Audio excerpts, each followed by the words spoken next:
She was born into an Australian showbiz family and first took to the stage at the age of 4. Her career eventually took her to New York and then LA, where she recorded a string of hits that earned her the title Queen of 70s Pop. Such songs as I Don't Know How to Love Him, Leave Me Alone, and Delta Dawn. But it was the iconic I Am Woman that changed her life and the lives of women across the globe. Hello, I'm Ernie Manouse. Coming up on Interviews, our conversation with Golden Globe nominee and Grammy winner, Helen Reddy.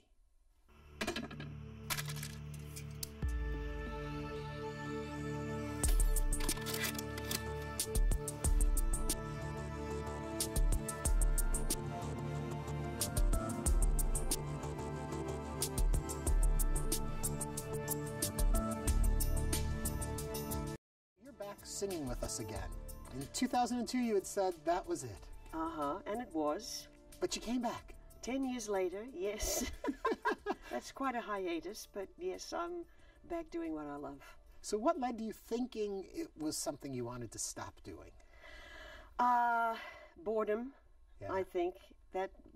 I was very tired of singing a lot of those old songs. I mean, just think of Leave Me Alone. You sing Leave Me Alone 43 times in the space of 3 minutes. That's not what I want to spend my life doing, Ernie. And that's a question I always have for artists. It's after a long career and the audience comes for very specific songs they want to hear, forgetting that you're on a tour, you're singing these same songs year in, year out, time in, time out. Yes. But when you decided to come back, you decided to do something different. Well, one of the reasons that I came back, because I felt that I'd been away long enough that I could pull in the songs that I like. I mean, I'd recorded so many wonderful ballads over the years, but I was always thought of as a pop artist. Mm-hmm. And of course, I'd started out as a blues singer. And I love what I'm doing now because I have more control over it. That sounds terrible, doesn't it? Oh, she's controlling. But I'm really enjoying it now. You say a pop singer, you were thought of, not just a pop singer, you were thought of the queen of 70s pop, the top of the game. Oh, stop it, I'm getting indigestion. But you had hit the pinnacle of singers of the 70s. I guess so, but so many people say that to me, and I never thought about it that way. It was just, okay, this is my job, I'm going to work, and if I'm lucky, it's all going to turn out well. It turned out pretty well, I'd say. Yeah, it did. Yeah. I'm going to take you all the way back to the very beginning. Oh, dear. You were born into this. There was no escape for you, huh? Well, I was born into a show business family, if that's what you mean. Yeah, that's what I mean. Okay. My mother, she was on stage at age 4. And my father went in later, but it's show business has always been in the family. And of course, my mother's mother was also, but she was more of a bit actress. She'd never really got any degree of stardom. Yeah. But it's funny, when my father decided, he wanted to be a comedian, and someone came to my grandmother's door and knocked on the door and said, does Max Reddy live here? And she said yes. And well, we wanted to book him for a date. She said, oh no, you don't want him. He's not funny. Well, when my father got home, he was furious. He said, how could you do that? You lost me a job. She said, I don't want people laughing at my son. Kind of tough if he's going to be a comedian, though. You gotta go. Really? Growing up in that family, did show business have a different allure for you? I mean, a lot of us, I think, look at show business as, oh my, if we could get to that, if we could touch that. When you're in it, in a family that does it feel different? Is it? Well, I don't remember the first time I walked out on stage. Really? So but I used to do this bit. It was it during the pantomime or I can't remember now. But anyway, I was a plant in the audience. I was 4, and maybe I was 5. But anyway, there was a point in the show where my father would say, is there a little boy or girl down there in the audience who'd like to come up and sing with me? Well, of course, I'm straight there, Well, there was this one time 2 other kids beat me to the mic. I was furious. They're not in show business. What are they doing? Exactly. But No, I would sing along with my father, and at the end of it, he'd say, "You've never seen me before, have you, little girl?" And I'd say, "No, Daddy." And then run off, and I loved getting that laugh. Yeah. Loved getting that laugh. And so I'd be off into the wings where my mother was waiting. Now, at that point, did you already know you had a gift when it came to singing? Or was it just I just something knew you that did? was what I did. Yeah. That was what the family did. That was what I did. And there was very much one of those them and us kind of thing. Them, the audience, us, people in show business. Right. I'm not quite like that anymore. Yeah. There comes a point where you decide you don't want to do that. That's not going to be you. Well, you know, certainly during my teen years, I think we all go through a period where whatever our parents do, we want to do the opposite, or we want to do something they've never heard of. And so I kind of tried to pull away. I was going to be a housewife and mother. Good luck on that one. Yeah, how'd that work? And yeah, when I was about 17, then I could embrace it. And besides, by then I was really getting into playing lots of songs that I had never heard of. Because in Australia we didn't have very much in the way of music. It was more, cowboy type stuff.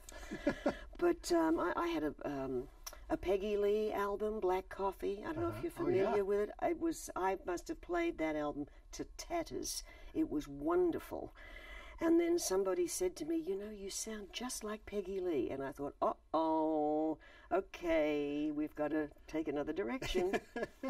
Well, it's funny, you forget how the music industry and how we get our music has changed over the years. When you talk about in Australia, you didn't have access to a lot of the stuff everywhere else was having, where in today's day and age, so much of it is right there at your fingertips at any given moment. But you rode in through all of that and got to enjoy the discovery of music from around the world. Well, one of the best things was my father, in 1958, he took a trip to the United States. And he didn't know what kind of music I'd like or what anything, but he saw the top 40, so he said, "I'll have one each of all of those." I fell madly in love with Ray Charles, because we didn't have any black music in Australia, and that was what I really related to. I felt that in my blood and bones. And so I loved listening to Ray Charles, and that got me into Peggy Lee, Lena Horne. But I also understood that I had to find my own niche. Yeah. How much of singing for you was work at getting the voice the way you want? How much was just natural when you opened your mouth, you sang? No, I used to drive my sister crazy, because there was a point in my life where I was about 8, I think, and I decided to be a missionary. This was before I was going into show business. And I would be singing hymns all day long. But my sister couldn't stand it, And then finally she said to me, if you're going to be a missionary, Helen, you're going to have to wear... No, if you're going to be a missionary, you won't be able to wear lipstick. Well, that took care of the missionary. So it's all because of lipstick you're here today. Something like that, yeah. Now, we all see all of these music shows on TV, all these talent competitions, American Idol, X Factor, The Voice, all that. But early on in your career, a music competition, television competition, does play a role for you. It did. It did. I was having a hard time. I'd moved from Melbourne up to Sydney, and I'd done work like commercials, that kind of thing. But I couldn't seem to break through. Yeah. So anyway, I started singing in a choir, like with a group and what have you, and eventually I was doing solos, and we took it from there. Yeah? But you won a contest, didn't you? Oh, I did win a contest. This is true. I should have gone back to that. Yeah. Because this is the part that I find so fascinating about your story. Is that you win this contest, where the prize, as you understand it, is you get to go to New York to record a song. And you get to New York, and they say, well, it was the opportunity to get an audition, and what you did on that TV show we see as the audition. Thank you for calling. Now you're in New York with your little daughter, and only, I don't remember how much money I read you had. And Not a lot. And you decide to stick it out. Of course. Of course. Where does that come from? But A whole different... We're halfway around the world. Well, the interesting thing is, you know, I'd gotten there, and their attitude with me was, well, you know, we've already got a recording of your voice, dear, and you sound, you know, you sing quite nicely, but everything was boy bands. I mean, that was the era of the Rolling Stones and the Beatles, and it was all boy bands. So, you know, trying to cut through that was very difficult. But I do remember the guy from, I guess he was from the sales department or something, he wanted to break it to me gently, took me to this restaurant, and through the window I can see 666, which is on the building. There's a sign. If ever there's a sign that yeah. So it was another 5 years before I was really able to get in there. Did you ever see those folks again? Do you know if you ever ran into them again when Helen Reddy was now Helen Reddy? Oh, well, they're long gone. Yeah. Well, I just think it's amazing that you decided to stick it out, though. I would think most people in that situation would feel like, I've got to go back home. I'm in a foreign world. But was there an explorer in you? Was there a gumption? Was there, I'm going to show them? What was it that drove you? Well, I had a child that I took with me. Mm-hmm. And so many people said, oh, you know, you're going to be coming back. Why don't you leave her here? I said, no, she's coming with me, and I'm going to be staying. Oh, so you knew going you were... Oh, that was it. That was, I waited so long for that. And that was my only chance. Yeah. And I'm a very determined person. Oh, obviously. So now you're playing clubs, small venues. Yeah. Is there something when superstardom hits that you miss about those small, intimate clubs? Was there something? I love working in I love nightclubs. Yeah. Love working in nightclubs because there's an intimacy there. Right. And also I love the fact that I don't have to sing all those leave me alone, leave me alone, leave me alone, leave me alone, leave me alone, leave me alone, leave me alone. Yeah, I didn't realize it was 43 times in that song. 43 times, yes. I will never sing that song again. So if someone's bothering you, you don't ever say, leave me alone. No. But I think I've got a good ear for music and certainly for lyrics.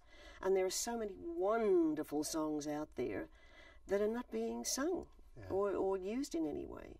Now, you had been married and divorced. Mm-hmm. Now, tell me if this is true or not. Yeah, you know exactly where I'm going. You knew him 3 days and you got married? No, that's not true. Okay, what's the truth? Well, he said 4 days. Oh. But no, he put it out there and I didn't know what to say, so I just let it all float by. But we did ultimately get married about 18 months later. Ah, so. But you found someone that you were going to build a life with for a while in a pretty quick period of time. Yeah. I got a very nice son out of him, yes. Yes. And the start of a really wonderful career started around that time, too. Well, it was 5 years before I really broke through to anything. Yeah. And that was when you then went, because now you're on the East Coast, but you go to the West Coast. You go to California and you're going to LA. Yeah. Yes. A good move for you at the moment. Did you feel like it was the right thing, or was it a career thing you had to do, did you feel? Well, I thought there were more opportunities in California, and that was where the film business was, and I didn't really want to be singing in the Catskills for too long. Right. So there you have it. I'm from upstate New York, so I know exactly what you're talking about. Yes. Okay, we're going to jump ahead a little bit to All right. a song that some people probably know, I Am Woman. Oh, of course. A little song. I early on was not aware you had written it. Oh, I okay. thought because in those day and age, most people sang songs that somebody else wrote. It was, you were a singer, writers wrote songs, but this song came from you. Oh, yeah. But I didn't have the courage to write the melody, so I had somebody else do that. But the words, I've heard different stories of how the words came to you. One that I hope is the real one is laying in bed, you kept hearing this. Yes, over and over. I am strong, I am invincible, I am woman. What do you attribute it to? Over again. I guess heaven, you know, it just, it came to me and it wouldn't leave me. And I thought, well, this has to be a song. And so at that point I had to turn it into a song, but it was simply a phrase that's what started it. Could you ever have imagined what it became? No. Oh, no. There was an expression I hope we got on tape. Yeah, because, I mean, in those days, first of all, I mean, it was so hard. It was so hard. You know, so many radio stations would say, well, we're already playing a female record, and things like that. Yeah. So it was tough, but like I said, I'm very determined. Yeah, because as I understand it also, initial release, okay, people hear it, fine. And then it comes out again, and there's a push more, and the song just starts to build. Well, we re-recorded it. Yeah, and then it doesn't stop. It's become an iconic song. Ever regret it? Because it's become so iconic. Does it overshadow everything else? Because you have so, I mean, people forget how many hit songs you had, how many other things. I forget how many. Yeah, and yet this song becomes so big. Is it ever too much to have on your back? No, it's, I'm proud of it. Yeah, as you should be. Yeah. You also do some film work this time. And a lot of our audience is going to say, Pete's Dragon, Pete's Dragon. Yeah. How did that come about? Well, I wanted to do a movie. I mean, that was something I'd always wanted to do, and they weren't making MGM musicals anymore, and I'd always seen myself up there tap dancing, singing, flying on wire, what, you know. Yeah. And that didn't happen for 5 years. Did you enjoy the experience? Did I enjoy the experience? Because that's going to put you in a whole different way of performing. It was not what I expected. I mean, I'm used to, when you're on stage, boom, you're on, everything is like this, you know. Well, on a movie set, you can be there for 12 hours and do 3 minutes work. Right. I did more knitting on those sets than ever in my life. I knitted a bedspread. I needle pointed a piano bench. You had plenty of time. I had to do something. And there's also television work going on at the same time. Some, yeah. Helen Reddy show? I did have the Helen Reddy show. In fact, it's interesting. I was coming back from the East Coast recently, and the guy I was sitting next to turned out to be my director's son. Really? Yeah. What a small world. Yeah. So, and he says, I used to go to the studio, and I was just a little boy, but I used to watch you because his father was the director. You know? Okay, other rumor mill questions for you. Oh, yes. You'll like this one. Olivia Newton-John, Yeah. fellow Aussie. Well, Oh, born in England. really? Yeah. I didn't know that. Came I'm learning something here. Came to Australia when she was 5 Okay. and left when she was 15. She comes to the U.S. You Yes. befriend her. I encouraged her, yeah. Yeah. And then, as I understand it, you have a party at your house. This is the rumor part, and you can tell if Okay. it's true or not. And at that party, you introduce her to Alan Carr, Right. who then goes on to make Grease and Yeah. casts her as Yeah. the lead in that. It was a thanks to dinner. your It was dinner. it was an 8-person dinner, and he said, what did he say to me? He said, Helen, you're too old for a student and you're too young for a teacher. Olivia, you'd be perfect. Darn him, though. You would have been perfect in it. Well, no, because then I got Pete's Dragon. Ah, okay. Yeah. So it is true then. Yeah. Because of a dinner at your house, Olivia Newton-John is in Grease. Now the 80s roll along, and you're gonna. Oh, you don't like the 80s? The 80s, no. No. Anything particular? But we can talk about it. Well, I just think, music is going to change around you, but you then still, you switch record labels. And I thought you made a very good point about when you're switching labels, that if you're at one label too long, they forget about you in a sense. You become commonplace because you're part of their stable. And I thought that's a very good lesson I think a lot of people could learn about. When it's time to move on is when people don't realize what your company has in you. I've still got the Star on the Sidewalk right outside Capitol Records, though. Oh, do you? Oh, yeah. That's wonderful. Now you're going to do theater work. Oh, well, I started out in theater, as you know. Right. But doing a straight play, I mean, are you familiar with Shirley Valentine? Oh, yes. I did 4 productions of it, and I loved it. Which I will tell you, I have seen that show. I don't know how in the world an actress can remember all of that and can deliver it and be right there with it. What is the secret? Because you become the character. Somebody else who played the role said the same thing to me. Yeah. And I just don't understand how that happens. Yeah. I mean, my daughter when she came to see Shirley Valentine, she paid me the best compliment she ever could. Yeah. She said, "Mom, I forgot you were my mother." Ah. So she saw me as the character, and that was just, oh, darling, A show that you did do that I'm a huge fan of is Blood Brothers. Oh, yeah. What a great story. What a great show. Yeah. Beautifully written. 3 productions. Yeah. Yeah. What is it that you take from that show? Oh, well, I did it on Broadway. I did it in the West End. And I did it on tour in the UK. Uh-huh. So the interesting thing is that because they would like different companies, I was never quite sure which one was my son, but no, but I love stage work. I love it. There's the smell of the grease paint. Right. Mm. Okay, now we started this conversation talking about how in 2002 you had walked away from live performing, but you didn't retire. You walked into a whole different field. Mm-hmm. Tell me a little bit about what you did then. Well, I'd had an out-of-body experience when I was 11, and I'd fainted is what had happened. I'd fainted. And this is in school, and we're in assembly, and we're all in identical uniforms, and I'm at the back of the room, and I'm looking down, and one of the girls is lying on the floor, and I thought, what's happened? And I've zoomed in, as one does, and I went, I've died. Because for me to see myself lying there like that was, and boom, I went straight back into my body. But that was the moment at which, because I was, back to the missionary thing, I was very religious as a child. But then I became an atheist when I was about 11 because I was hearing too many things that just didn't quite jibe.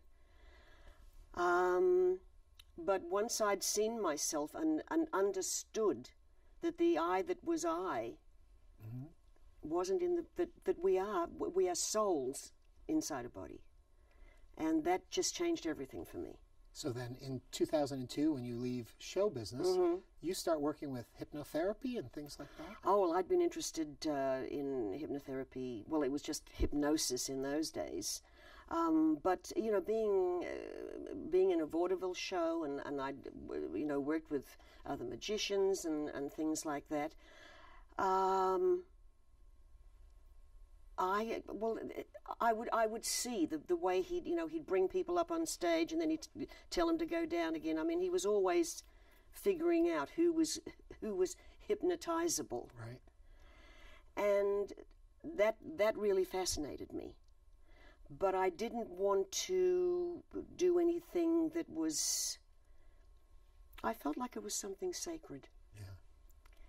That you didn't, bring somebody up on stage and make them quack like a duck.